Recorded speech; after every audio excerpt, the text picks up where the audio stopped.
Welcome to Guns and Gear Network, everyone. Appreciate you tuning in. Today we're going to do another episode of Humvee Tips and Tricks. This one is about start boxes and glow plugs and an easy way to check them. Stay tuned.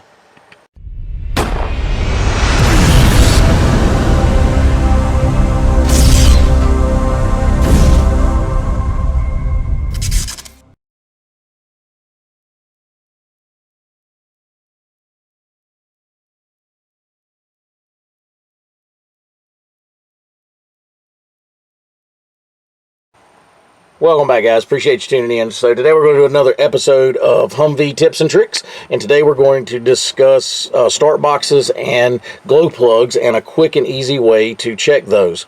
So we're going to check everything we need to check by this gauge. It is going to get you pretty accurate of your system as a whole if it is working correctly. So a few things we're going to look for here is glow plug operation, smart box operation, or start box operation, as well as battery and generator.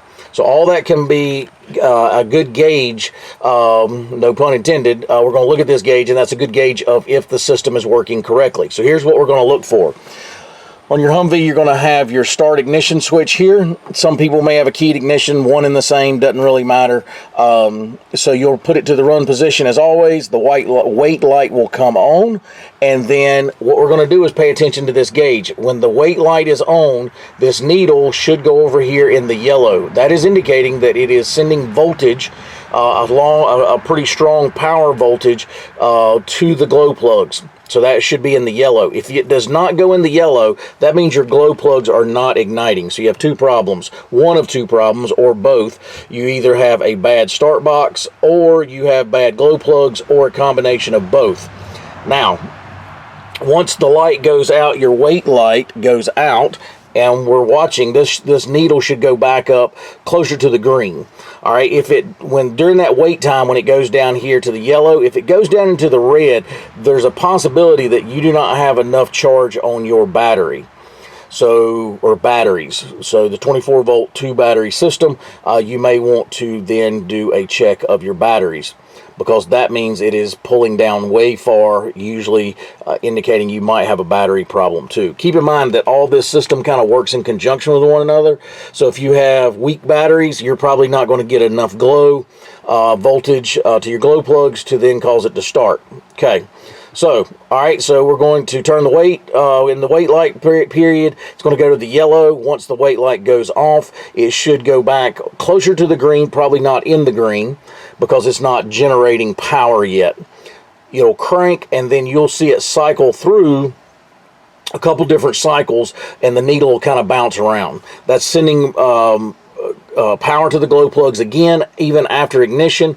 My mechanic said he's not a fan of that system, and it's he thinks a flaw in the system. Once the vehicle's cranked, there's really no need to do it, but it is totally normal if you see that. This came up as a question not long ago in one of the Facebook pages, Facebook groups, about that bouncing around after ignition.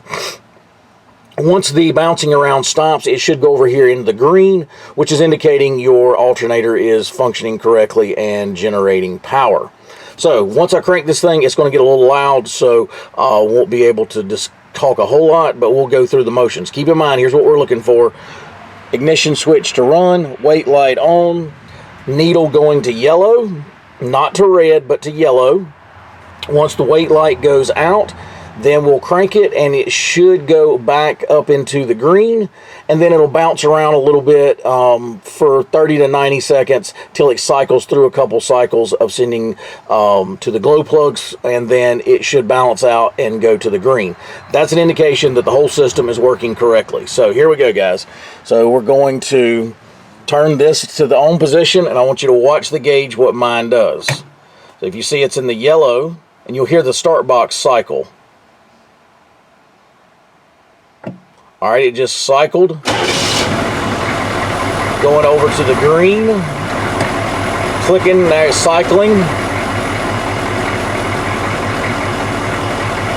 Depends on if they cycled again. See it keep dropping down into the yellow. Depends on the temperature. Sometimes it won't cycle as many. That's the third cycle, going to the glow plugs. Fourth cycle. And you'll actually hear, sometimes the lights will even dim. and you'll hear a buzzing sound occasionally in the background. Totally normal, but it cycled again. So I think that's 4 or 5 times it cycled. Now it's in the green. No more cycling, no wait light on.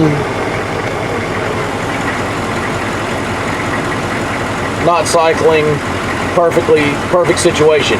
So I will discuss this. My mechanic said you can shorten the life of your glow plugs and or start box by short cycling startup sessions. So in other words, if I would turn it off right now, that's going to, it's not real good on the glow plug. So he says once you start it, let it run for 2 to 5 minutes and then shut it off, because that helps with the life of your glow plugs and your start box. So where you're cutting it on, cutting it off, cutting it on, cutting it off real quickly, in the short term it's not terrible for it, but it's not good for it either. So he said the best thing to do once you crank it is to let it run 2 to 5 minutes at least. Especially do not cut it off during this quick cycle that it does right after startup. That will help prolong the life of your glow plugs. So again, guys, if you are seeing this cycle a little bit, when you cut the weight light on and this needle does not move down to the yellow, that means your glow plugs are bad. If you hear it cycling though, the start box, you can hear the clicking, it's probably your start box is good, it's just your glow plugs. So, but could be one of both, but there you go. But anyway, guys, appreciate you tuning in. If you have any questions, post those below. For you guys with a lot of experience on these, if you want to give us another trick or tip, please be sure to share that with us. And also, if you think I misspoke somewhere along the way in this video, be sure to share that with us also. Thanks, guys. Appreciate you tuning in.